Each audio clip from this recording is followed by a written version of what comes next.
நடுக்கடலில் படகு கவிழ்ந்ததால் இறங்குதளத்தில் தஞ்சமடைந்த மீனவர்கள் ஹெலிகாப்டர் மூலம் மீட்கப்பட்டனர். மீனவர்கள் மீட்கப்பட்ட திக் சம்பவம் குறித்து இந்த தொகுப்பில் பார்க்கலாம்.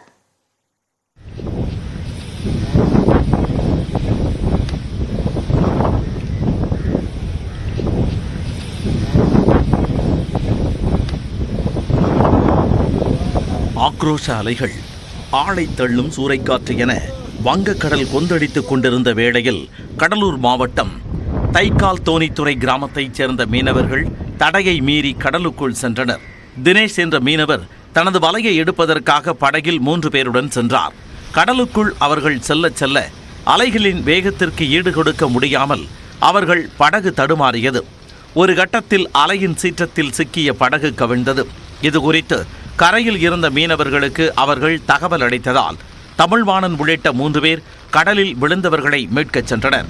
ஒரு வழியாக கடலில் விழுந்த 3 பேரை மீட்டுவிட்டு 6 பேரும் தமிழ்வாணனின் படகில் கரைக்கு திரும்பிய போது மீண்டும் அந்த படகும் கவிழும் அளவுக்கு கடல் கொந்தளிப்பு இருந்தது. இதனால் தட்டு தடுமாறி கடலுக்குள் உள்ள சிப்காட் தொழிற்சாலைக்காக ரசாயனங்கள் இறக்க பயன்படுத்தும் இறங்குதளத்தில் தஞ்சமடைந்தனர். தவறி உள்ளே வந்தவங்க தவிச்சாங்க. அவத்துல வந்து அப்புறம் நாங்கள் எல்லாம் கீழே இறங்கி வந்தோம். அதுக்குள்ளே போட்டு அவங்க மேலே ஏற முடியல, அவங்களால போட்டு கவுந்து போச்சு. அப்புறம் எல்லாம் நீஞ்சி வந்து கிட்ட வந்தாங்க. நாங்கள் எல்லாம் பிடிச்சி மேலே கரையேற்றி 4 நாளாக வச்சுருந்தோம். கடலின் சீற்றம் சற்று தணிந்தால் கரை சேரலாம் என மீனவர்கள் நினைத்திருந்த வேளையில் கடும் சீற்றத்தால் இறங்குதளம் அருகே நிறுத்தியிருந்த படகும் உடைந்தது. இதனால் 6 பேரும் இறங்குதளத்தில் இருந்து கரை திரும்ப முடியாமல் 2 நாட்களாக தவித்து வந்தனர். அங்கு ஏற்கனவே காவலாளிகள் இருந்ததால் உணவுக்கு சிக்கல் ஏற்படவில்லை. இதனிடையே மீனவர்களை மீட்க மாவட்ட ஆட்சியரிடம் உறவினர்கள் கோரிக்கை விடுத்தனர். அவரது முயற்சியால் தலைமைச் செயலாளர் மூலமாக இந்திய கடலோர காவல் படையின் உதவி கோரப்பட்டது.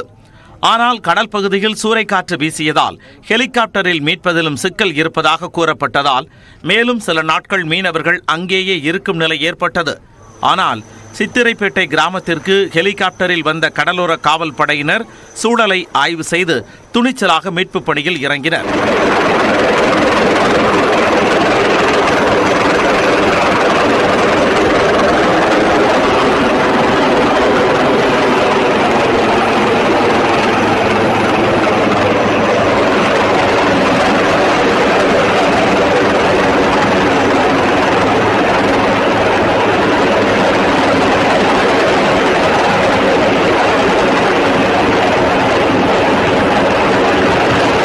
இறங்குதளத்திற்கு மேலே பறந்தபடி ஹெலிகாப்டர் இருக்க அங்கு சிக்கி இருந்தவர்கள் மேலே ஏறினர். திக் மீட்பு பணியை பார்க்க சுற்றுவட்டார கிராம மக்கள் கடற்கரையில் குவிந்தனர். இறங்குதளத்தில் தவித்த மீனவர்கள் 6 பேர், காவலாளிகள் 4 பேர் என 10 பேர் பாதுகாப்பாக மீட்கப்பட்டனர். நம்ம இந்த போட்டை வச்சு நம்ம கரை போக முடியாது, ஆளு உயிர் ஏதாவது போயிட போய் சொல்லிட்டு இங்கே வந்து போட்டில் கட்டிட்டு மேலே ஏறிட்டோம். அந்த கப்பலில் உள்ளவங்க தான் எங்களுக்கு சாப்பாடுலாம் நல்லபடியாக போட்டாங்க. ஒன்றும் பிரச்சனை இல்லை, நல்லபடியாக பார்த்துக்கிட்டாங்க. நம்ம ஆற்றுல தான் வலை போடுவோம். அப்படியே காற்று அடிச்சதால அந்த முகத்தார வழியாக கடலுக்கு இழுத்துட்டு போய் இன்ஜின் வேற ஒரு ப்ராப்ளம் ஆகி ஒரு போட்டு கவுந்துருச்சு. இன்னொன்று எங்களை காப்பாற்ற வந்ததால் அவங்க போட்டில் ஏறி போய் இந்த எண்ணெய் கப்பைக்கு வந்தோம். அதில் ஏறி எல்லாம் தப்பிச்சிட்டோம். வானிலை பற்றிய எச்சரிக்கையை மீனவர்கள் பின்பற்ற வேண்டும் என ஆட்சியர் சிபி ஆதித்ய செந்தில்குமார் கேட்டுக்கொண்டார்.